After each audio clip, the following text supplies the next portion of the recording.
दोस्तों, 1 एकड़ में 2 से 2.5 लाख रुपए का शुद्ध प्रॉफिट लिया जा सकता है सही समय पर कद्दू की खेती करके।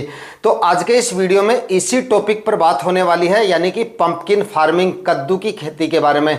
कद्दू की खेती करने का सही समय कौन सा है, यानी कि कौन से समय पर इसकी बुआई करने पर सबसे ज्यादा मंडी भाव मिल सकते हैं, कौन से समय पर इसकी बुआई करने पर सबसे ज्यादा उत्पादन मिल सकता है, जमीन की तैयारियां आपको किस तरह से करनी है, बेसल डोज और खाद उर्वरकों के बारे में भी हम बात करेंगे।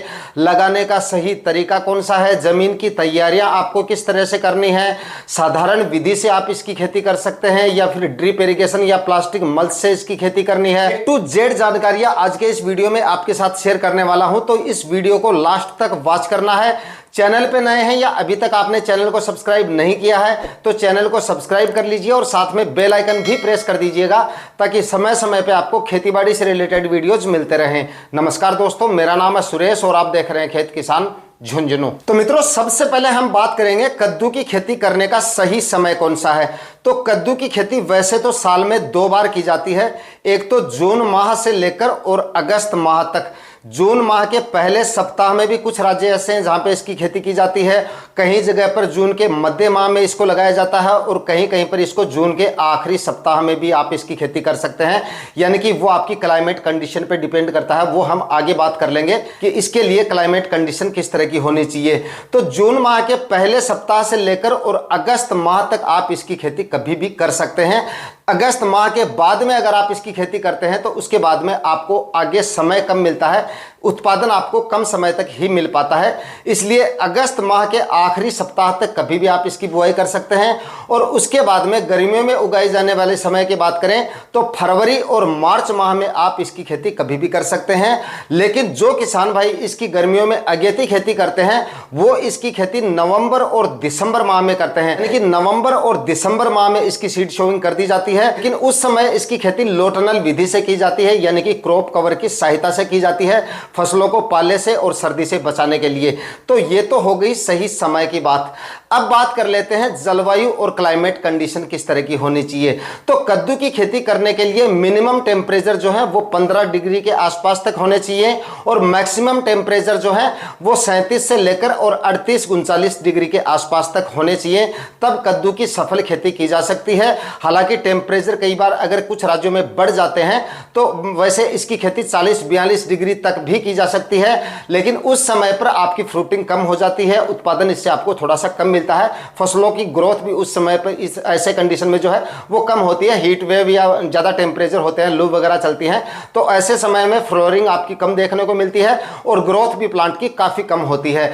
तो इसके उचित समय की अगर बात करें तो 15 डिग्री से लेकर और 37-38 डिग्री तक आप इसकी सफल खेती कर सकते हैं। कद्दू की खेती किस तरह की भूमि में की जा सकती है। तो कद्दू को आप किसी भी तरह की जमीन में ग्रो कर सकते हो, लेकिन इसके लिए सर्वश्रेष्ठ जो जमीन होती है वो होती है बलुई मिट्टी, और बलुई दोमट मिट्टी जो होती है वो इसके लिए काफी ज्यादा अच्छी होती है। और उचित जल निकास वाली और अधिक जल धारण करने वाली जीवाश्म युक्त भूमि जिसका पीएच लेवल 6 से लेकर 7 के बीच में होना चाहिए, ऐसी जमीन इसकी खेती के लिए सर्वश्रेष्ठ मानी जाती है। ऐसी जमीन में आप इसकी खेती कर सकते हो, लेकिन बरसात के दिनों में अगर आप इसकी खेती कर रहे हो तो जमीन में उचित जल निकास की व्यवस्था होनी चाहिए, जल भराव नहीं होना चाहिए, उचित जल धारण करने वाली भूमि इसके लिए सबसे ज्यादा सही रहेगी। दोस्तों, कद्दू की खेती करने का सही तरीका कौन सा है। तो कद्दू की खेती को आप साधारण तरीके से भी कर सकते हैं, फ्लड इरिगेशन से भी आप इसकी खेती कर सकते हैं, लेकिन अच्छा उत्पादन और अच्छा प्रॉफिट अगर आपको लेना है तो इसकी खेती आपको बेड बनाकर और ड्रिप इरिगेशन की सहायता से अगर आप इसकी खेती करेंगे तो आपको उत्पादन भी अच्छा मिलेगा और उत्पादन की क्वालिटी भी आपको काफी अच्छी मिलेगी, जिसकी वजह से मंडी भाव भी आपको काफी शानदार मिलेंगे। कहने का मतलब है अच्छा प्रॉफिट अगर आपको कद्दू की खेती से लेना है तो ड्रिप इरिगेशन और बेड बनाकर अगर आप इसकी खेती करेंगे तो इससे आपको सबसे ज्यादा बेनिफिट मिलेगा। ड्रिप इरिगेशन की बात करें तो 16 mm की इनलाइन ड्रिप आप इसके लिए काम में ले सकते हैं, सिंगल ड्रिप लाइन इसके लिए काफी होगी। और उसके बाद में बेड बनाकर आप इसकी खेती करें। बेड से बेड की दूरी की अगर बात करें तो लगभग 6-6 फीट की दूरी पर आपको बेड बनाने हैं। बेड की साइज की यहां पे अगर हम बात करें तो बेड की चौड़ाई कम से कम 2.5 से 3 फीट होनी चाहिए और बेड की जो ऊंचाई है वो लगभग 1 फीट तक होनी चाहिए। इस तरह से आपको बेड तैयार कर लेने हैं। हैं। जमीन की तैयारियां आपको किस तरह से करनी है? तो दोस्तों, जिस समय पे आप जमीन की तैयारियां शुरू करें उस समय पर सुनिश्चित कर लें कि आपकी भूमि के अंदर ज़्यादा नमी उस समय पे नहीं होनी चाहिए। और अगर आप ये खेती बरसात के सीजन में कर रहे हैं, यानी कि इस समय पे कर रहे हैं, तब तो ये नमी कम से कम होनी चाहिए जिस समय पे आप कल्टीवेशन शुरू करें। और एक कल्टीवेशन, सबसे पहला जो कल्टीवेशन करना है वो आपको मिट्टी पलटने वाले हल से करना होता है, जो कि आपने गर्मियों में कर लिया होगा ऑलरेडी। और अगर नहीं किया है तो इस समय पे आपको एक कल्टीवेशन मिट्टी पलटने वाले हल से गहरी जुताई करके करना है। और उसके बाद में एक कल्टीवेशन आपको मिट्टी भुरभुरी करने वाले हलों से करना है, यानी कि या तो आप हेरो से एक कल्टीवेशन कर सकते हैं या फिर आप रोटावेटर से भी एक कल्टीवेशन कर सकते हैं। और उसके बाद में एक कल्टीवेशन आपको कल्टीवेटर से जो है वो जरूर करना है। कल्टीवेटर से अगर आप कल्टीवेशन करेंगे तो वो आपकी भूमि के लिए सबसे अच्छा रहेगा। रोग भी काफी कम देखने को मिलेंगे आपको उसके बाद में, और जमीन भी आपको एकदम अच्छी तरह से खुल जाएगी। यानी कि जमीन की अच्छी प्रिपरेशन के लिए कल्टीवेटर से कल्टीवेशन करना काफी ज्यादा जरूरी होता है। जब भी आप किसी भी तरह की सब्जियों की खेती करें तो कल्टीवेटर से एक जुताई अवश्य करवा लें। जमीन आपकी तब तक नहीं खुल पाती है अच्छी तरह से जब तक एक कल्टीवेटर से नहीं हो जाता है। तो कल्टीवेटर से अगर आप कल्टीवेशन कर देंगे तो आपकी जमीन एकदम से खुल जाएगी, उसमें हवा और धूप जो है अच्छे से पास हो जाएगी। उस वजह से आने वाले दिनों में आपको अपनी जमीन में फंगस जैसी बीमारियां काफी कम देखने को मिलेंगी। फसलें आपकी अच्छे से ग्रो होंगी, स्वस्थ रहेंगी, हेल्दी रहेंगी। तो इस तरह से आपको जमीन की तैयारियां करनी है। कम से कम 3 से 4 कल्टीवेशन करने हैं और हर जुताई आपको आड़ी तिरछी करनी है। इस तरह से आपको जो है जमीन की तैयारियां करनी है। दोस्तों, अब बात करेंगे कद्दू की बुआई से पहले डाले जाने वाले खाद उर्वरकों के बारे में। तो अगर आप कद्दू की खेती करने की सोच रहे हैं तो इसके लिए आपको यहां पर सबसे पहले जो है सड़ी हुई गोबर की खाद 2 से 3 ट्राली काफी है। 2 से 3 ट्राली सड़ी हुई गोबर की खाद बेड बनाते समय बेड के अंदर आपको डालना है। वीडियो में आप देख पा रहे होंगे, इस विधि से आप बेड के अंदर जो है गोबर की खाद डालें। बाकी जो भी खाद उर्वरक यहाँ पे मैं आपको बता रहा हूँ ये 1 एकड़ के हिसाब से बता रहा हूँ, और ये सारे खाद उर्वरक आपको मिक्स करके और बेड के अंदर ही डालेंगे तो आपका खर्चा भी कम होगा, खाद उर्वरक भी आपके बचेंगे और प्लांट को भी अच्छे से मिलेंगे। कद्दू की खेती के लिए हम जो बेड तैयार कर रहे हैं वो 6-6 फीट की दूरी पे कर रहे हैं। तो छिड़काव विधि से अगर हम सारे खाद उर्वरक डालेंगे तो ज्यादातर हमारे खाद उर्वरक जो है वो वेस्ट जाएंगे, प्लांट को काफी कम मिलेंगे और इससे आपका खर्चा भी काफी ज्यादा हो जाएगा और प्लांट को ठीक से मिल भी नहीं पाएंगे। तो बेड बनाते समय 2 से 3 ट्राली सड़ी हुई गोबर की खाद आप डालें और उसके बाद में 40 केजी यहाँ पर आप डीएपी डालें, 20 केजी आप यहाँ पर जो है यूरिया डालें और 30 केजी म्यूरेट ऑफ पोटाश यहाँ पे डालें। ये जो तीनों खाद मैंने रासायनिक खाद उर्वरक आपको बताए हैं, ये आपको अच्छे से तीनों खादों को मिक्स करके और बेड के अंदर डाल देना है। गोबर की खाद आपको सबसे पहले डाल देनी है, उसके बाद में रासायनिक खाद उर्वरक जो है वो आपको डाल देने हैं और उसके बाद में खादों को अच्छी तरह से बेड को दोबारा जो है बेड राइजर या मैनुअली आप जो है उनको कवर कर सकते हैं, यानी कि खाद को वापस कवर कर देना है बेड के अंदर। बात करेंगे प्लास्टिक मल्च और सीड शोविंग के बारे में। तो कद्दू की खेती करने के लिए प्लास्टिक मल्च आपको लगाना काफ़ी ज़्यादा ज़रूरी है। उत्पादन आपको इससे काफ़ी अच्छा मिलेगा, हालांकि खर्चा आपका थोड़ा सा ज़्यादा होगा, लेकिन इससे आपको उत्पादन भी अच्छा मिलेगा और फसलें भी आपकी काफ़ी हेल्दी और स्वस्थ रहेंगी। क्योंकि अगर आप प्लास्टिक मल्च लगाएंगे तो उसमें खरपतवार आपको काफ़ी कम देखने को मिलेगा। कि बरसात के दिनों में खरपतवार की काफ़ी ज़्यादा समस्या होती है, तो आप प्लास्टिक मल्च लगा लेंगे तो इस तरह की समस्या आपको देखने को नहीं मिलेगी। 25 माइक्रोन की प्लास्टिक मल्च यहाँ पर आप काम में लें और उसके बाद में सिंगल लाइन में आप होल निकालकर और उसके बाद में सीड शोविंग करें। प्लास्टिक मल्च में निकाले जाने वाले होल की बात करें, सीड से सीड की दूरी आपको 1-1 फीट रखनी है, प्लांट से प्लांट की दूरी यानी कि 1-1 फीट होनी चाहिए और बेड से बेड की दूरी मैंने आपको पहले बता दी 6 फीट होनी चाहिए। इस तरह से आपको जो है वो उसके बाद में सीड शोविंग कर देनी है। सीड ट्रीटमेंट की यहाँ पे अगर हम बात करें तो वैसे तो आजकल हाइब्रिड जितने भी बीज आते हैं पहले से ट्रीट होकर आते हैं, लेकिन फिर भी अगर आपकी जमीन में फंगस वगैरह की समस्या ज्यादा है, अगर आपको ऐसा लगता है कि फंगस की समस्या हो सकती है, तो इसके लिए आप जो है ट्राइकोडर्मा या फिर कार्बेंडाजिम और मैनकोजेब जो 12 और 63% में आता है, यहाँ पर आप यूपीएल का साफ काम में ले सकते हैं। इनसे आप जो है सीड ट्रीटमेंट करके और उसके बाद में सीड शोविंग का कार्य करें। दोस्तों, अब बात कर लेते हैं कद्दू की फसल में पहली ड्रेंचिंग के बारे में। तो पहली ड्रेंचिंग अंकुरण होने के 5 या 6 दिन बाद में आपको करना है, यानी कि सीड शोविंग होने के बाद में 3-4 दिन में तो आपका जो बीज है वो अंकुरण होगा और उसके बाद में अंकुरित होने के के 5 से 6 दिन बाद में आपको पहली ड्रेंचिंग करनी है।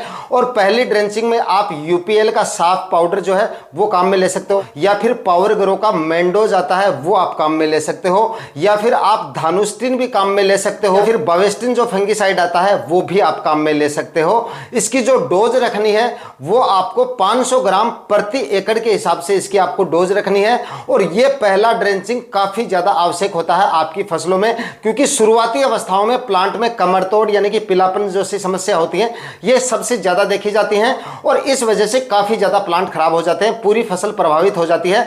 बरसात के सीजन में यह समस्या सबसे ज्यादा देखी जाती है, तो ये ड्रेंचिंग आपको अवश्य करनी है। उसके बाद में निकाले जाने वाले पहले स्प्रे की यहाँ पे अगर हम बात करें, बरसात के दिनों में रस चूसने वाले जो कीट होते हैं यानी कि थ्रिप्स हुआ, व्हाइट फ्लाई हुई, हैफिड और जैसिड जैसे कीट जो होते हैं, इनका अटैक शुरुआती अवस्थाओं में सबसे ज्यादा देखा जाता है और बरसात के सीजन में ये बीमारियां और भी तेजी से फैलने लगती हैं। तो शुरुआती दिनों में सबसे पहला आपको स्प्रे तब निकालना है जब आपकी फसल 15 से 20 दिन की हो जाए, उस समय पे आपको पहला स्प्रे लेना है। और पहला स्प्रे में आप इमिडाक्लोप्रिड 17.5% में आता है, इसका आपको पहला स्प्रे निकालना है। डोज जो रखनी है वो आपको एकदम कम रखनी है, यानी कि 6 से लेकर और 8 ml प्रति 15 लीटर स्प्रे टैंक के हिसाब से आप इसकी डोज रखें। और इसके साथ में जो फंगिसाइड आपको ऐड करना है वो आपको बावेस्टिन ले लेना है, जिसमें कार्बेंडाजिम होता है 50%, ये आपको लेना है 30 ग्राम प्रति 15 लीटर स्प्रे टैंक के हिसाब से।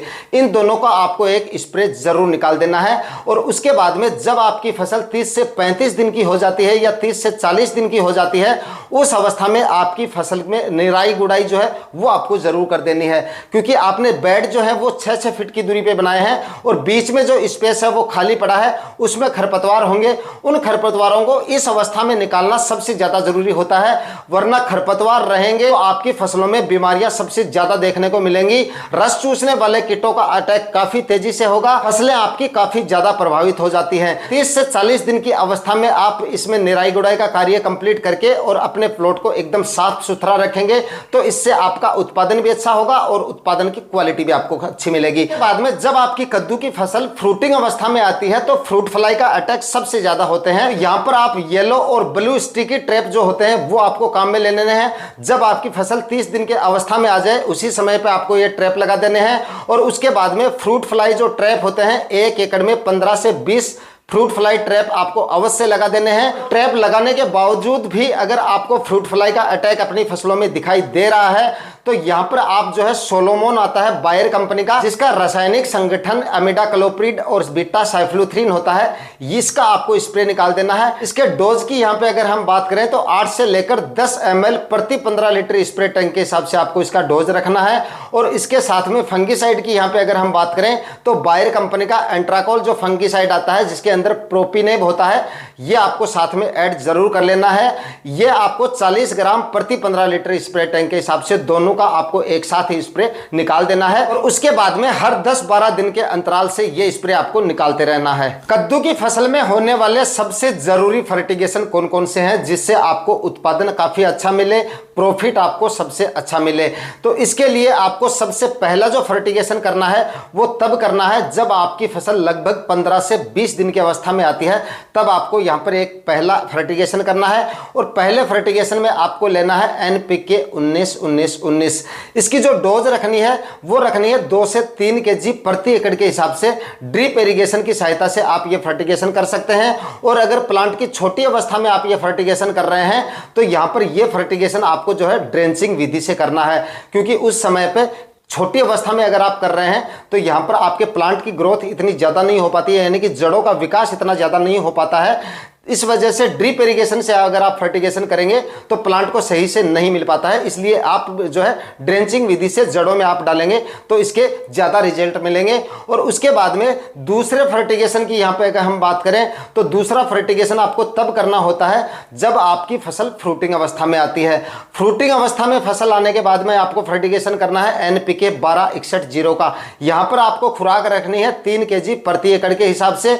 इस अवस्था में आपको इस खाद की जो है ड्रेंचिंग करने की जरूरत नहीं है। डायरेक्ट ड्रिप इरिगेशन की सहायता से आप यानी कि फर्टिगेशन में इस खाद को आप ले सकते हैं। ये आपको फ्लोरिंग अवस्था में ही कर देना है, यानी कि फ्लोरिंग अवस्था के शुरुआती दिनों में ही। ऐसा नहीं कि फ्लोरिंग आए हुए 15 दिन हो गए, फ्रूटिंग शुरू हो चुकी है, फ्लोरिंग आने के बाद यानी कि फ्रूटिंग भी बननी शुरू हो गई है, तब आप एनपीके 1261 का कर रहे हो तो रिजल्ट आपको थोड़े कम मिलेंगे। लेकिन जैसे ही आपको फ्लोरिंग दिखे उसी अवस्था में, चाहे तो आप उससे 5 दिन पहले ले सकते हो, लेकिन देरी आपको नहीं करनी है। पहली फ्लोरिंग आपको दिखे उसी समय पे आपको ये फर्टिगेशन कर देना है एनपीके 1261 का।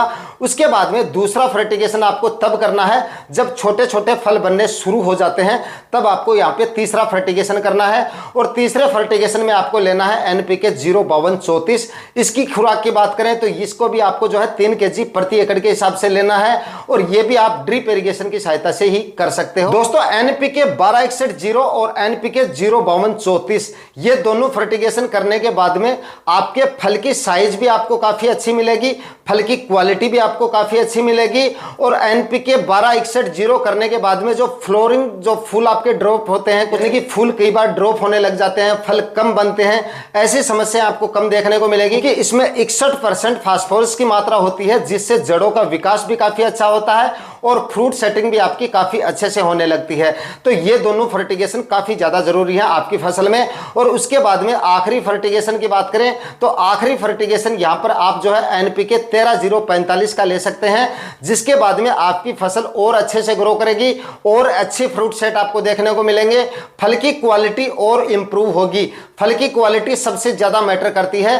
फल की क्वालिटी जितनी अच्छी होगी, मार्केट प्राइस आपको उतने ही अच्छे मिलेंगे। मार्केट प्राइस अगर आपको अच्छे मिलेंगे तो आपका मुनाफा और भी ज्यादा आपको मिलेगा।